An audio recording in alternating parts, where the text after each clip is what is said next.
College میں پڑھنے والے لڑکے اور لڑکیوں کے ساتھ ہونے والی غلطیوں پر جب کالج کی لڑکیوں کا حمل ٹھہر جاتا ہے تو کیا ان کا ایبورشن نہیں ہو رہا ہے؟ کیا وہ بچے نہیں گرائے جا رہے ہیں؟ کیا حمل ساقط نہیں ہو رہے ہیں؟ سب کچھ ہو رہا پس پردہ، سب کچھ ہو رہا ہے پس پردہ، پیٹھ کے پیچھے، سامنے نہ صحیح لیکن سارے ہاسپٹل میں ہو رہا ہے، بچے گرائے جا رہے ہیں۔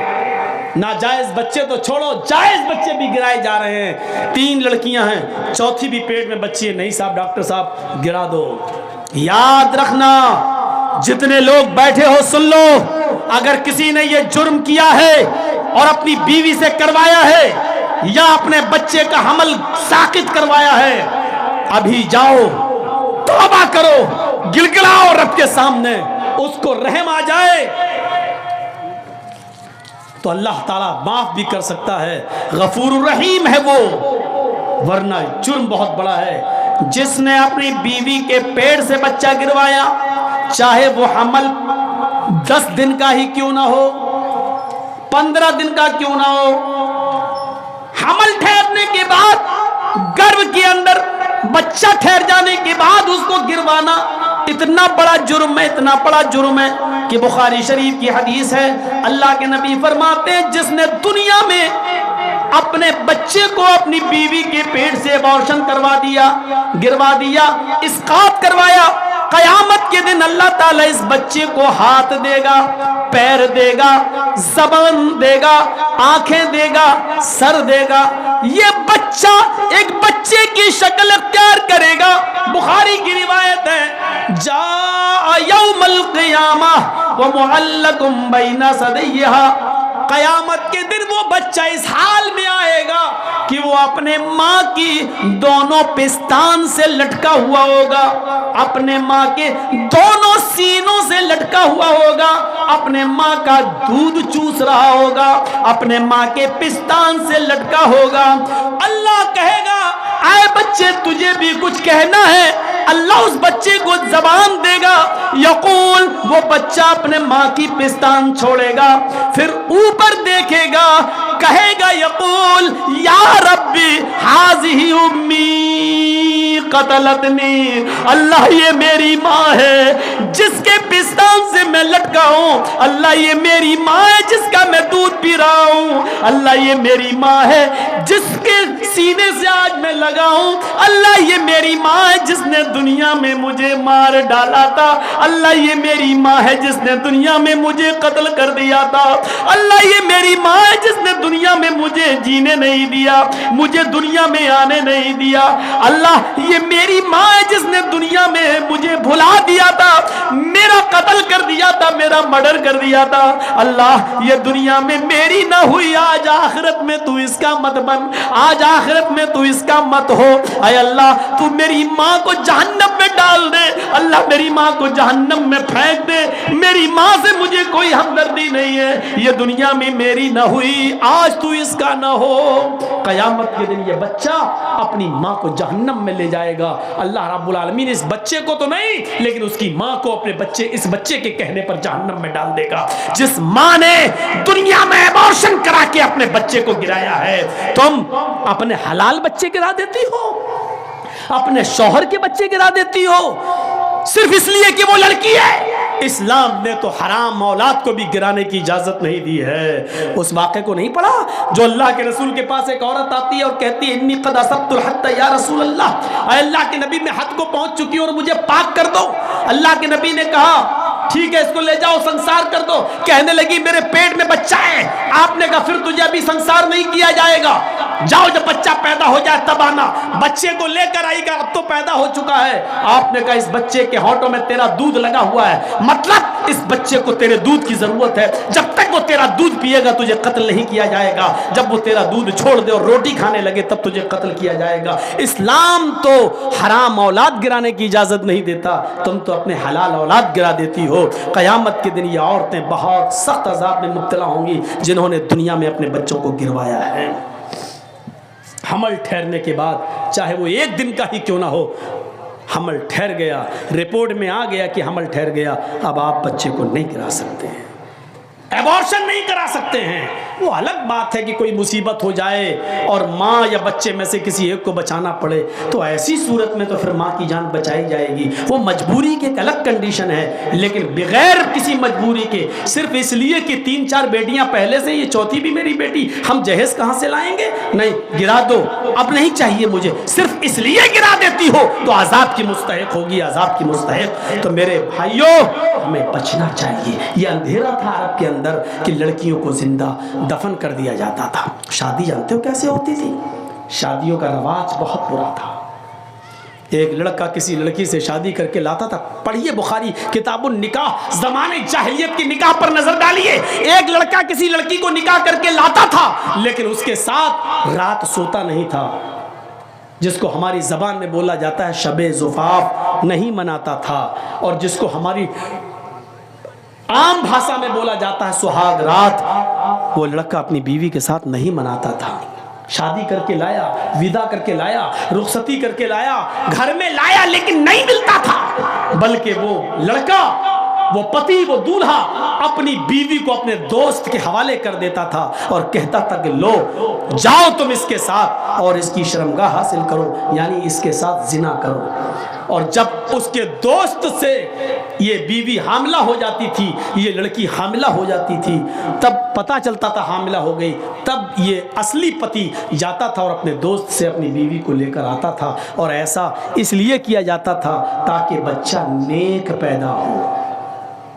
بتائیے، ان کے ہاں نیک بچہ پیدا ہونے کا یہ تصور تھا کہ جب تک شوہر شادی کے بعد اپنی بیوی کو کسی دوست کے بستر پہ نہ بھیج دے اور اس سے حمل نہ ٹھہر جائے، تب تک اس بیوی کو اپنی بیوی کی طرح نہیں اپنایا جا سکتا ہے، اس سے ملا نہیں جا سکتا ہے۔ اور یہ اس سماج میں اس لیے ایسا کیا جاتا ہو کہ اس سے بچہ شریف پیدا ہو، تو وہاں کی شرافت آپ سمجھ سکتے ہیں۔ جیسے ہمارے ملک میں ایک دھرم ایسا بھی ہے جس کے بڑے بڑے گرو ننگے رہتے ہیں، مارکیٹ میں ننگے گھومتے ہیں اور عورتیں ان کے پیچھے پیچھے گھومتی ہیں، اور ایک جگہ جب وہ بابا بیٹھ جاتا ہے تو اس کے اوپر سر پہ دودھ ڈالتی ہیں۔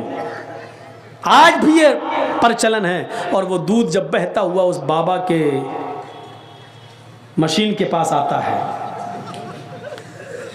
وہ گرو گھنٹال جو بنا بیٹھا ہے ننگا، جب بابا کی شرمگاہ کے پاس آتا ہے وہ دودھ اوپر سے، تو اس کو کٹورا لگا کے ایسے بھر لیتی ہیں، اور وہ دودھ گربھوتی عورتوں کو پلایا جاتا ہے، حاملہ عورتوں کو پلایا جاتا ہے۔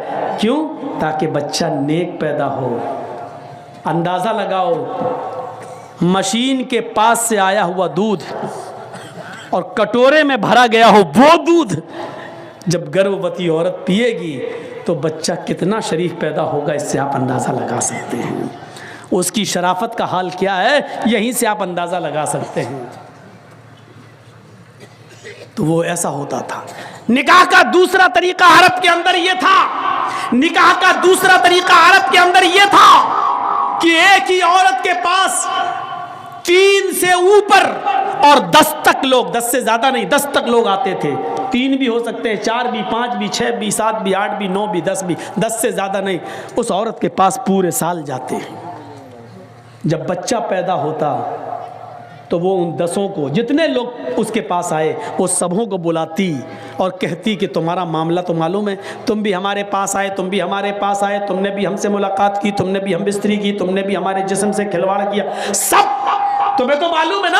سب کہتے ہاں۔ مجال نہیں تھی کہ نہ آئے کوئی، آنا پڑتا تھا، یہ سماج کا نیم تھا، آنا پڑتا۔ جتنے لوگوں نے اس عورت کے ساتھ جمع کیا، ہم بستری کی، زنا کے، سب آتے۔ وہ عورت کہتی اب یہ بچہ پیدا ہوا ہے، سب خاموش بیٹھے رہتے۔ اس عورت کو اختیار ہوتا، وہ بچہ اٹھاتی اور ان لوگوں میں سے جتنے لوگوں نے اس کے ساتھ زنا کیا، اپنا بچہ جس کی گود میں ڈال دیتی، یہ اس کی بیوی مان لی جاتی، وہ اس کا پتی مان لیا جاتا، اور اس کا بچہ وہی مان لیا جاتا جس کی گود میں ڈال دیا، یہ اسی کا بچہ ہے۔ یہ شادی کا دوسرا طریقہ تھا عرب کے اندر۔ بس تیسرا طریقہ اور سن لو. تیسرا طریقہ یہ تھا کہ گنتی کی کوئی تعداد نہیں تھی, عورت اپنے گھر میں ہری جھنڈیاں لگا لیا کرتی تھی. ہری جھنڈی کا مطلب پورے سال جو ان کے پاس آنا چاہے. یہ اس علاقے میں طوائف میں شمار نہیں ہوتی تھی, لیکن کام طوائف والا تھا. پورے سال آنے والے کسی آدمی کو منع نہیں کرتی تھی. 9 مہینے 10 مہینے کے بعد جب اس عورت کی کوکھ سے بچہ پیدا ہوتا تو جتنے لوگ اس سے ملے سب کو بلاتی, اور مجال نہیں کہ کوئی نہ آئے, سب کو آنا پڑتا. سب کو لائن سے بٹھا دیتی. خانہ کعبہ جو پہلے ان کے ہاتھ میں تھا, وہاں قیافہ شناس کو بلایا جاتا. وہ آتا اور اس سے کہا جاتا کہ اس بچے کی شکل دیکھو, ان لوگوں میں سے کس سے سب سے زیادہ مل رہی ہے. وہ دیکھتا, چیک کرتا, اور اتنے لوگوں میں جس آدمی سے اس بچے کی شکل سب سے زیادہ مل رہی ہوتی, قریب ہوتی, یہ اس کی گود میں بچہ ڈال دیتا اور اس عورت کو اس کے ساتھ بھیج دیتا. یہ شادی کا تیسرا طریقہ تھا. محمد اندھکارم ناشم, محمد آئیں گے تو اندھیرا ناش کر دیں گے.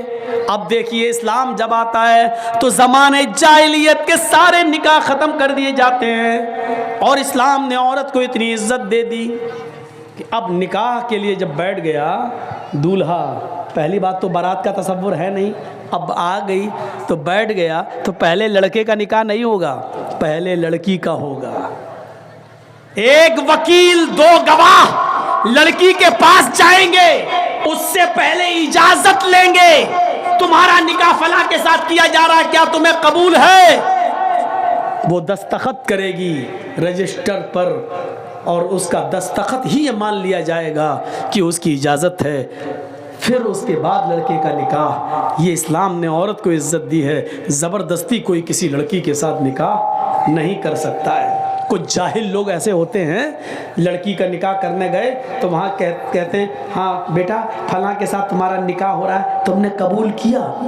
وہ بیٹھی ہے بیچاری شرم کی وجہ سے, اور یہ زبردستی, ارے بولو بیٹا کیا, وہ شرما رہی ہے. اب بار بار کہلوا رہے ہیں بولو کیا. اب وہ بیٹھی ہے بیچاری, اب اس کی سہیلیاں بھی اس سے کہہ رہی ہیں بول دے, ہاں ہاں بول دے.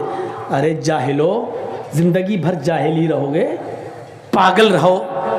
جب حدیث میں ہے اذنھا سماتھا, اس کی خاموشی ہی اس کی اجازت ہے, تو کیوں زبردستی اس سے کہلوا رہے ہو؟ کنواری ہے, باقرہ ہے, غیر شادی شدہ ہے, اس کا زبان سے بولنا ضروری نہیں ہے. ایک بار آپ اس سے پوچھئے کہ فلاں فلاں کے ساتھ تمہارا نکاح کیا جا رہا ہے, کیا تم اس لڑکے کے ساتھ نکاح تمہیں قبول ہے؟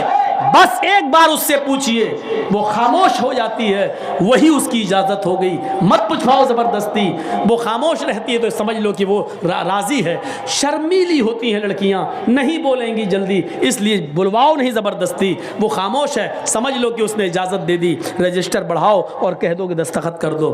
پڑھی لکھی ہے تو دستخط کر دے, نہیں پڑھی لکھی ہے تو انگوٹھا لگا دے, ہو گیا نکاح, اس کی اجازت ہو گئی. اس کا زبان سے کہنا ضروری نہیں ہے. پھر لڑکے کے پاس آئیے اور لڑکے کا نکاح پڑھائیے. اسلام نے یہ اجازت, یہ عزت دی ہے لڑکی کو.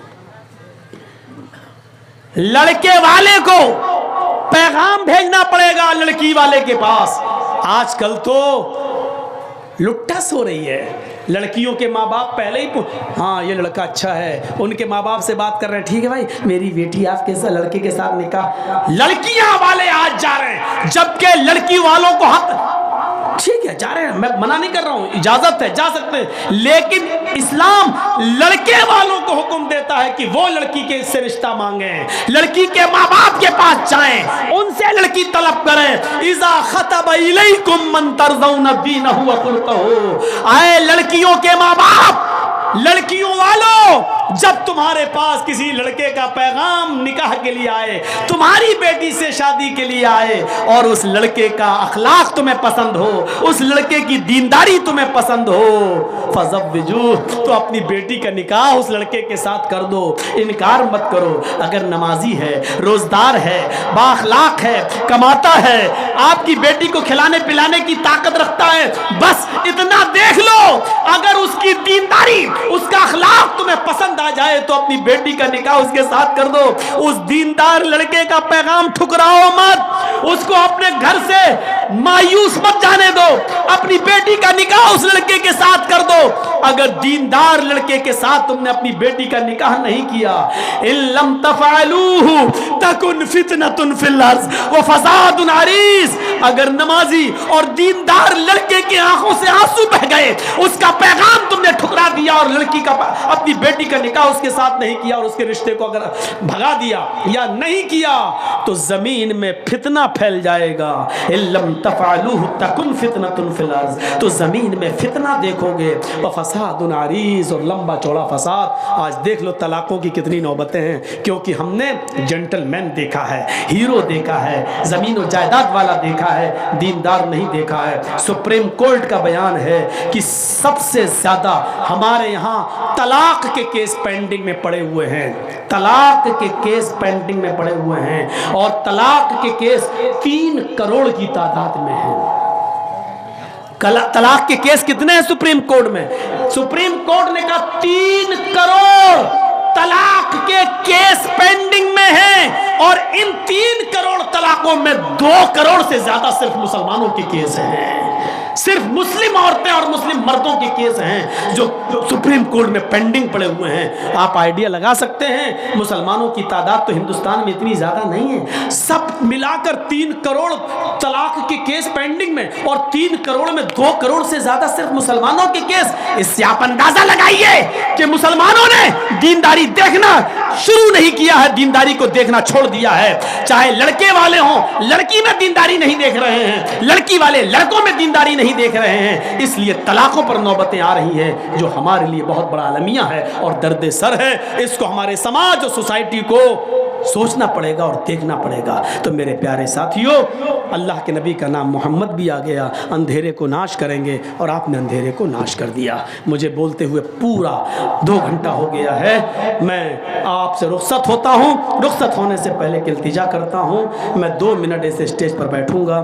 2 منٹ میں آپ اس ادارے کا جو تعاون میرے ہاتھ میں کرنا چاہیں آپ کر دیں. اگر آپ چاہتے ہیں کہ جرجی صاحب سے مصافحہ کر لیں تو آپ آئیے.